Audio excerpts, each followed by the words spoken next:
Understudy. Via brought home 3 tickets to her school play a few days after Daisy died. We never mentioned the fight we had over dinner again. On the night of the play, right before she and Justin were leaving to get to their school early, she gave me a big hug and she told me she loved me and she was proud to be my sister. This was my first time in Via's new school.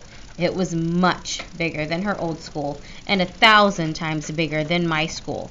More hallways, more room for people. The only really bad thing about my bionic Lobot hearing aids was the fact that I couldn't wear a baseball cap anymore. In situations like these, baseball caps come in really handy. Sometimes I wish I could still get away with wearing that old astronaut helmet I used to wear when I was little. Believe it or not, people would think seeing a kid in an astronaut helmet was a lot less weird than seeing my face. Anyway, I kept my head down as I walked right behind Mom through the long, bright hallways. We followed the crowd into the auditorium where students handed out programs at the front entrance. We found seats in the 5th row close to the middle. As soon as we sat down, Mom started looking inside her pocketbook. "I can't believe I forgot my glasses," she said. Dad shook his head. Mom was always forgetting her glasses or her keys or something or other. She is flaky that way. "You want to move closer?" said Dad. Mom squinted at the stage. "No, I can see okay." "Speak now or forever hold your peace," said Dad. "I'm fine," answered Mom. "Look, there's Justin," I said to Dad, pointing out Justin's picture in the program. "That's a nice picture of him," he answered, nodding. "How come there's no picture of Via?" I said. "She's an understudy," said Mom. "But look, here's her name." "Why do they call her an understudy?" I asked. "Wow, look at Miranda's picture," said Mom to Dad. "I don't think I would have recognized her." "Why do they call it an understudy?" I repeated. "It's what they call someone who replaces an actor if he can't perform for some reason," answered Mom. "Did you hear? Martin's getting remarried?" Dad said to Mom. "Are you kidding me?" Mom answered like she was surprised. "Who's Martin?" I asked. "Miranda's father," Mom answered. And then to Dad, "Who told you?" "I ran into Miranda's mother in the subway. She's not happy about it. He has a new baby on the way and everything." "Wow," said Mom, shaking her head. "What are you guys talking about?" I said. "Nothing," answered Dad. "But why do they call it an understudy?" I said. "I don't know, Augie Doggy," Dad answered. "Maybe because the actors kind of study under the main actors or something. I really don't know." I was going to say something else, but then the lights went down and the audience got very quiet very quickly. "Daddy, can you please not call me Augie Doggy anymore?" I whispered in Dad's ear. Dad smiled and nodded and gave me a thumbs up. The play started. The curtain opened. The stage was completely empty except for Justin, who was sitting on an old rickety chair, tuning his fiddle. He was wearing an old-fashioned type of suit and a straw hat. "This play is called Our Town," he said to the audience. "It was written by Thornton Wilder, produced and directed by Philip Davenport. The name of the town is Grover's Corners, New Hampshire, just across the Massachusetts line, latitude 40 degrees, 40 minutes, longitude 70 degrees, 37 minutes. The first act shows a day in our town. The day is May 7th, 1901. The time is just before dawn."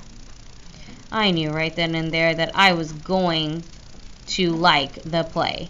It wasn't like the other school plays I've been to, like The Wizard of Oz or Cloudy with a Chance of Meatballs. No, this was grown-up seeming, and I felt smart sitting there watching it. A little later in the play, a character named Mrs. Webb calls out for her daughter Emily. I knew from the program that that part was the part Miranda was playing, so I leaned forward to get a better look at her. "That's Miranda," Mom whispered to me, squinting at the stage when Emily walked out. She looks so different." "It's not Miranda," I whispered. "It's Via. Oh my God." said Mom, lurching forward in her seat. Shh, said Dad. It's Via, Mom whispered to him. I know, whispered Dad, smiling. Shh. The ending.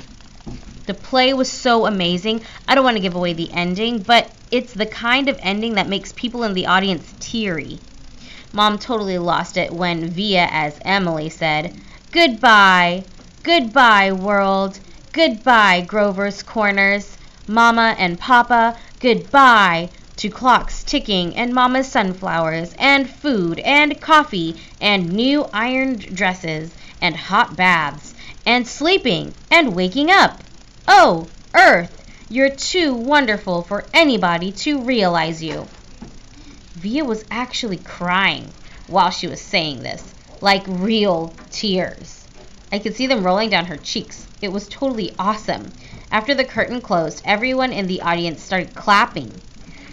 Then the actors came out one by one. Via and Justin were the last ones out. When they appeared, the whole audience rose to their feet.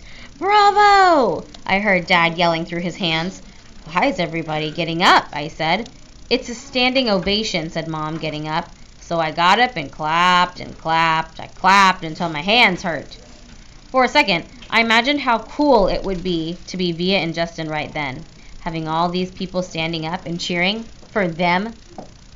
I think there should be a rule that everyone in the world should get a standing ovation at least once in their lives.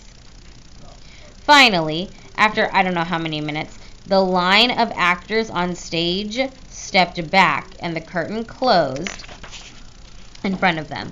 The clapping stopped and the lights went up and the audience started getting up to leave. Me and Mom and Dad made our way to the backstage. Crowds of people were congratulating the performers, surrounding them, patting them on the back.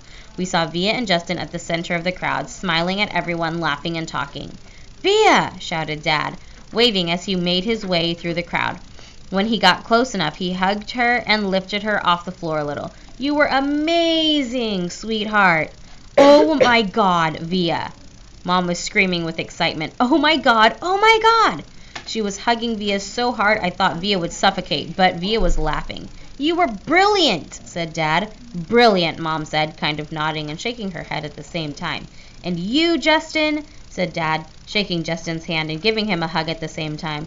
You were fantastic. Fantastic, Mom repeated. She was honestly so emotional she could barely talk. What a shock to see you up there, Via, said Dad. Mom didn't even recognize you at first, I said. I didn't recognize you, said Mom, her hand over her mouth. Miranda got sick right before the show started, said Via, all out of breath. There wasn't even time to make an announcement.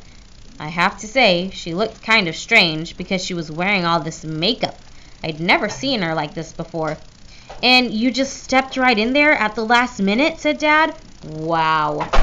She was amazing, wasn't she, said Justin, his arm around Via. There wasn't a dry eye in the house, said Dad. Is Miranda okay? I said, but no one heard me. At that moment, a man who I think was their teacher came over to Justin and Via, clapping his hands.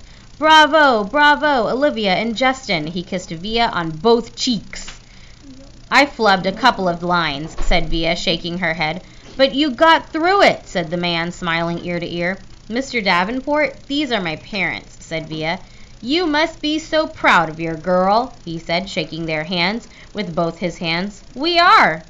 And this is my little brother August, said Via. He looked like he was about to say something, but suddenly froze when he looked at me. Mr. D, said Justin, pulling him by the arm, come meet my mom. Via was about to say something to me, but then someone else came over and started talking to her, and before I knew it, I was kind of alone in the crowd. I mean, I knew where Mom and Dad were, but there were so many people all around us, and people kept bumping into me, spinning me around a bit, giving me that 1-2 look, which made me feel kind of bad. I don't know if it was because I was feeling hot or something, but I kind of started getting dizzy. People's faces were blurring in my head, and their voices were so loud. It was almost hurting my ears, and I tried to turn the volume down on my Lobot ears, but I got confused and turned them louder at first, which kind of shocked me, and then I looked up and I didn't see Mom or Dad or Via anywhere. Via! I yelled out. I started pushing through the crowd to find Mom. Mommy! I really couldn't see anything but people's stomachs and ties all around me. Mommy! Suddenly, someone else picked me up from behind. Look who's here, said a familiar voice, hugging me tight. I thought it was Via at first, but when I turned around, I was completely surprised. Hey, Major Tom, she said. Miranda! I answered her and gave her the tightest hug I could give. Okay. Answer your questions for this part of the story.